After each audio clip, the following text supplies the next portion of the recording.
নমস্কার বন্ধুরা, আজকে আমি আমার রান্নাঘরে নিয়ে এলাম একটা জিনিস বানাচ্ছি নতুন। আমি যাই হোক বিয়ের পর প্রথম বানাচ্ছি এটা। বানাবো বানাবো করে বানানো হয়নি, আজকে বানাচ্ছি সন্ধেবেলায় খাওয়ার জন্য। আর এই যে চায়ের সাথে এখানে তেল গরম হয়ে গেছে। আর এখানে দেখো এই যে রেডি করে রেখেছি, এই যে এখানে কুচো নিমকি, এখানে দুটো লেচি আছে, আর এখানে একটা লেচি বেলে কেটে রেখেছি। এগুলো খেতে ব্যাপক লাগে, এমনি শুধু মুখে একটু সস দিয়ে খেতে আরও ভালো লাগে, আর চায়ের সাথে তো ভালো লাগেই। এই যে আমি বানাচ্ছি, এখানে দেখো বানানো হয়ে গেছে। আর এখানে আরেক ঝরা তুলে রেখেছি, এখানে ঢেলে দিলাম। এবার আমি ছাড়বো। এখানে আমার বাবার বাড়িতে বিজয়া দশমীতে এটা প্রতি বছর প্রচুর প্রচুর বানানো হতো।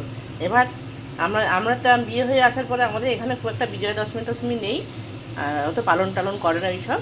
তো আমাদের ওখানে করলে এই যে বোঁদের সাথে তারপরে তোমার কী বলে নারকোল নাড়ু, বোঁদে অনেক কিছু মিষ্টি খাওয়ায়, খেতে দেয়, তার সাথে নিমকিটাও দেয় যাতে মুখরোচক থাকে, মুখটা চেঞ্জ হয়।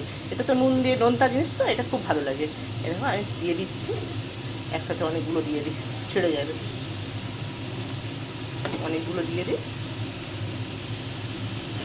সবগুলোই দিয়ে দিই, ঠিক ভাজা হয়ে যাবে। এই আঁচটা বাড়িয়ে দেবো, দিয়ে নাড়লেই সব ভাজা হয়ে যাবে।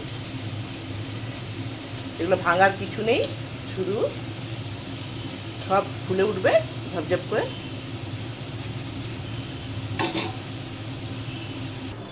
এখানে আবার একটা বেলে নিয়েছি, আর ওটা বানানো হয়ে গেছে, যে কড়ার থেকে তুলে নিয়েছি।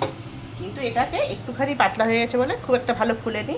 একটু এই যে প্রথমটা এখন বানিয়েছি একটু মোটা, এই থিকনেস অনুসারে বানাতে হবে, এই থিকনেস অনুসারে, তাহলে ফুলবে ভালো। আর প্রচণ্ড রকমের মুচমুচে, আর খেতে পুরো মুচমুচে, বুঝেছো, সব করে ভেঙে যায়, পুরো বুঝেছে, প্রচণ্ড মুচমুচে। তো এখানেই শেষ করছি ভিডিওটা। নমস্কার, আপনারা ভালো থাকবেন, সুস্থ থাকবেন। কে কে খেতে ভালোবাসেন অবশ্যই জানাবেন।